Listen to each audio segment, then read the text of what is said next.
Hello everyone, Coach Kai here with Coach Pat Campbell, and we're going to work with you on push-ups.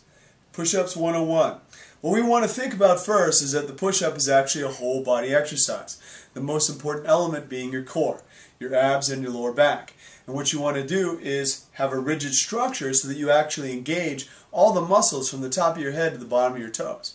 And if you do that properly, the push-up will help your whole body get stronger and you'll see it transform. So in order to do that properly, you got to first think about not doing it incorrectly. So what we want to think about is most beginners will go on their knees to do a push-up thinking that it's going to take away some of the load. And while that's true, it also denies them the opportunity to strengthen their abs and their lower back as well as their glutes and all the way down. You do the push-up right, ladies? Buns of steel. Alright, so we want to work on our plank to develop that. So if you're not quite strong enough for push-ups yet, work on your plank first. You want to get your arms at 90 degrees at a strong geometric angle, and again have that rigid body structure. Notice that my feet are actually shoulder width apart. I'm doing that on purpose because it gives you better balance. So when you first start, you want to make your body a table, not a tripod. So when most people think about trying to show off doing push-ups, they'll have their feet very narrow, or they'll even stack one foot on top of the other. But what we want to do here is we're going to work on our plank with our feet shoulder width, so that when we work on our push-up, we have good stability. Okay? So that's mistake number one, no knees. Mistake number two is doing the caterpillar. Okay? And everyone has seen this before. It's when the person starts to get tired and they do stuff like, that or what I call nephew push-ups, where your lower body doesn't even leave the floor. None of that is acceptable. So to start out, if proper form in a push-up is difficult, use something like a chair. So I can take a chair, and as long as it's stable enough as a platform, you're going to use the edge of the chair. Again, make sure that your body has a nice straight structure and work your push-ups from there. Okay? You can make it a little easier by being a little higher. You can make it harder by being lower. And when you get more advanced, you can have your feet on the chair to give yourself more weight to do your push-up. Okay? So that's all an adjustable thing. But you want to ramp up. Now if even that is too difficult, we can use other devices. So I'm going to show you some. So one is, this is called a TRX, a suspension device. It was actually developed by a SEAL to be able to use in the field for training so that when you're deployed on combat, you can still exercise your body. So to do this properly, I can use the handles here, and I can adjust my angle, and again have good form for push-ups. If I want to make it more difficult, I just back up. Okay? So this is one good device we can use. Another one is by using exercise bands. So I can take exercise bands, and I can loop them around here, like so. And I can loop this around on the other side. And then we connect them. And why am I doing this? Because if we're building up our strength slowly, we might be able to use this to help us crawl, walk, run our way into athletic performance. So I'm actually going to use this to support part of my weight. And now the weakest part of the push-up, where a lot of people fail, I actually have a little bit of support. Okay? So that's another way that I use to help my students work their way up. Especially since most of my guys are in the service. They're, guys like Pat, who's a retired Special Forces. And, push-ups come with the territory for soldiers and Marines. So not everybody, though, starts out being, Rambo or something. So you got to work your way up, and things like this can help. Once you start to get your performance to get to a level where you can do your body weight in a clean push-up, then you're ready to challenge yourself by going a little bit further. One way I do that is using kettlebells. So instead of a normal push-up, I can use the bells to not only give myself a little bit of a balance challenge, but also to make the push-up have greater depth, because I can go past the point where I normally would be on the floor and then execute my push-up from there. So that's one way to do that. Also, think about what are you doing this for. If it's for martial arts, then there are different hand positions that have greater structural integrity. So what do I mean by that? Well, in martial arts, everyone oftentimes punches like this, but your carpal tensi and your brachioradialis, the two major muscles that support your wrists, aren't in a very strong position once the radius and the ulna, the two bones in your forearm, start to twist. So for punching, you actually have greater structure when it's 45 degrees like steering, or 45 degrees upward, or vertically, because then your wrist is in a stronger position.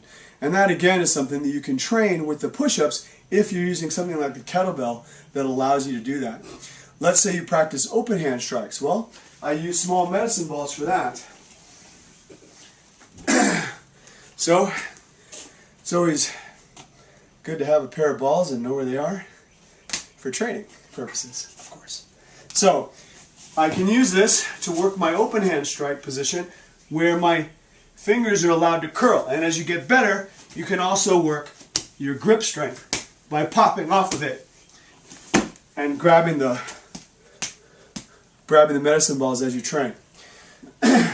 Then there's devices that are commercially available, like the Perfect Push-Up, and I'm not getting a commission for them or anything. But one thing that this does do is it allows you to rotate. So you can start in a normal position, come down into a vertical, and then back up. Or you can move them really narrow or really wide, adjust. Or you can do things like one high, one low, all different kinds of things like this. And if you want to get really crazy, you put your feet in the stirrups here and use them with the perfect push-up, so that if I put my foot in here, Pat, help me out with my other foot. Here, let your other one lift up a little bit. There we go. Okay? Then I can get really funky here with my push-up positions, where I can put my body in all kinds of odd states. Okay? But if you're just starting out and even the basic push-up is hard, then you can isometrically build strength small increments at a time. So let's go over here to a doorway. Okay, so you can use a doorway to work your push-up and focus on your posture. And one way to do that is to actually work isometrics. So I can make my whole body rigid and push against the door frame from my toes to my hands and build that intensity. Change my distance a little bit, same thing. Change it again. Change it again. Do the same thing in the negative.